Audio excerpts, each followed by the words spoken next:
Deep sea horror stories. I wear contacts, so getting water in my mask is extra bad as I can't open my eyes underwater. Shortly after being told about a shark colliding with my friend from behind and removing his mask, I was pretty scared about this, but not of the shark in general. I see a shark heading for me. They are curious and they often shoulder bump you as they turn at the last second. But she wasn't changing course. I stayed calm and still as long as I could at the last second, and before she hit my mask, I ducked. Except instead of ducking under, I just head-butted her right in the nose. Everyone saw and thinks it was the funniest thing ever. I may be the only person alive who head-butted an 11-foot shark in the nose, but it was because I was scared she would take my goggles off. I always wear contacts when diving. It is easier to lose hard lenses, so wearing daily soft lenses is better. They are larger, and if you squint, it's easy to open your eyes underwater without losing your contacts. Even if so, they are disposable. Free dove to about 160 feet in Dean's Blue Hole in the Bahamas. It's where a lot of the free diving world records are set. Super neat place. Google a picture. Anyway, I'd never really been past 100 feet in free diving, but this was the perfect place to do it.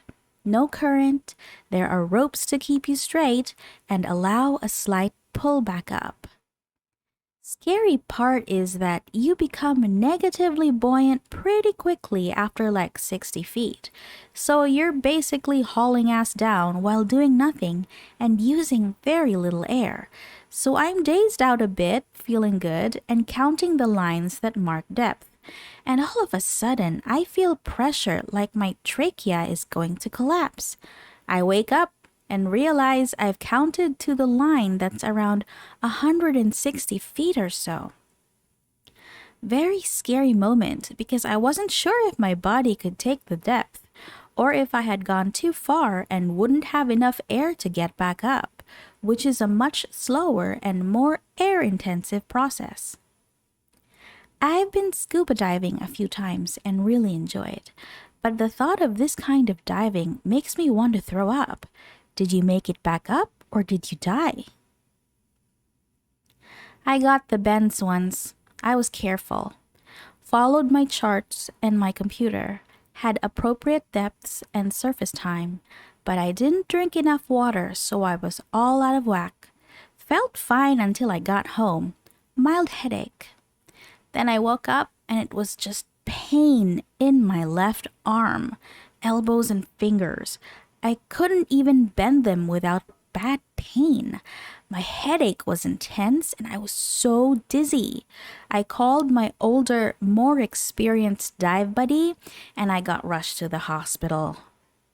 Docs got me hooked up in fluids, checked my dive logs while the decompression chamber was set up, then got me in there with a nurse.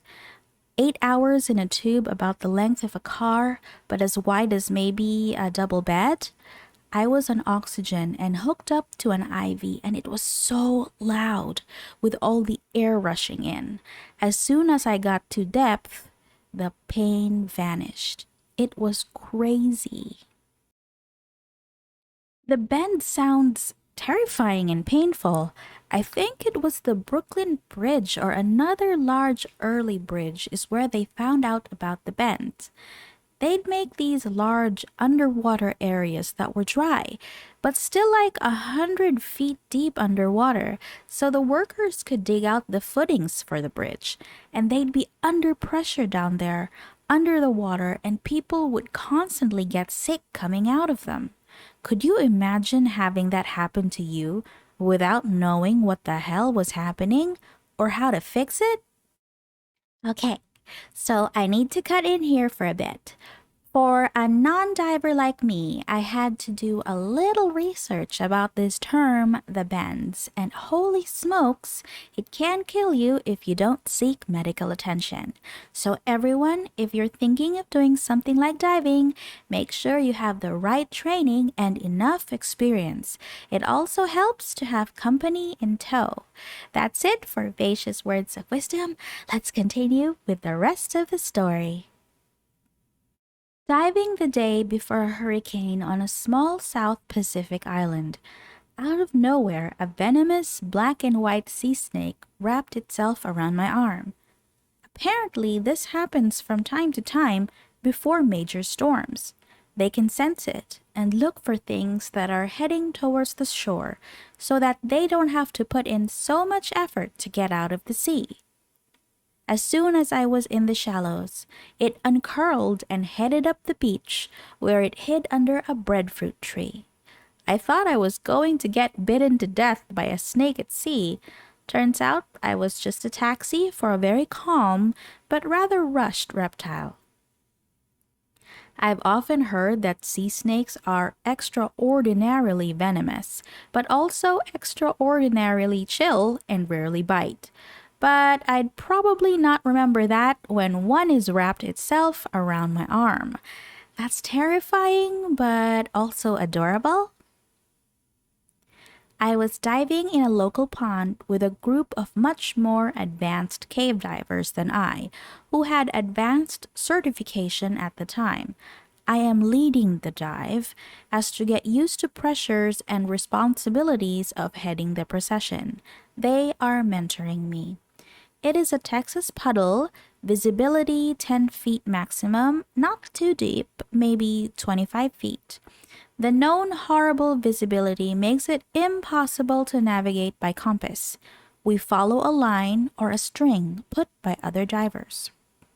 These lines go from one sunken item to another, so I know I am about to hit a small sunken boat. Don't remember which one, as there are a few similar in a row in the same state of decay. So I am first in the group. I get to the boat and see someone's black army boots sticking out from the inner quarters. Curious thing is, it looks somewhat new, not like items you would find on the bottom.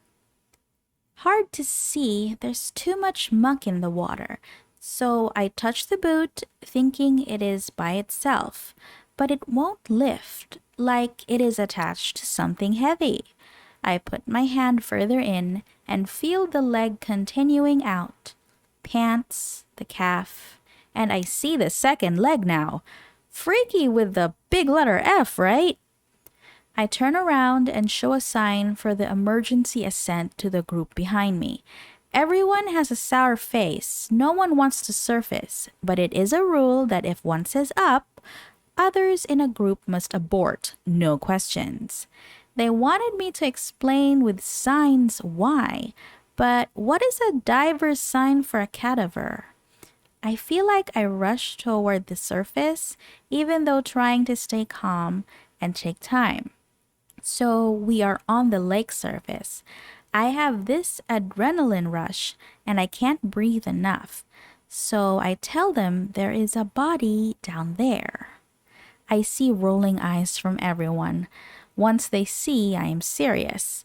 A fun bunch, right? So I describe in detail what I saw. We go down. I don't lead anymore. We make a group search pattern for the line. But once we locate it, we don't know if we should go forward or backwards, as there are a number of boats on the line, and who knows in which the body is in and how far we drifted while taking it out on the surface. Well, we find all boats before finding the original one, of course. So our customary leader goes into the cabin of the boat and we wait. I'd say he was rather courageous at this point, went right in. Then he emerges from the cloud of muck and tells us all to surface.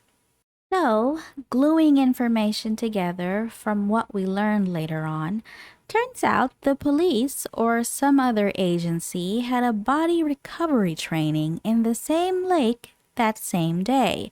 When they went out for lunch, They stuffed their fully dressed, anatomically correct rubber doll in one of the sunken boats for a few hours for safekeeping.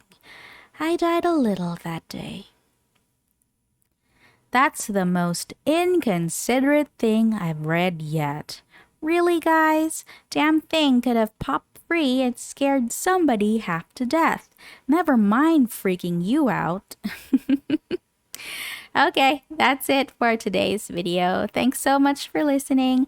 I think I'd be pretty scared too if I saw something like this in the ocean, in the middle of nowhere, and I'm alone and it's dark. Ah. Okay, see you for the next video. Bye!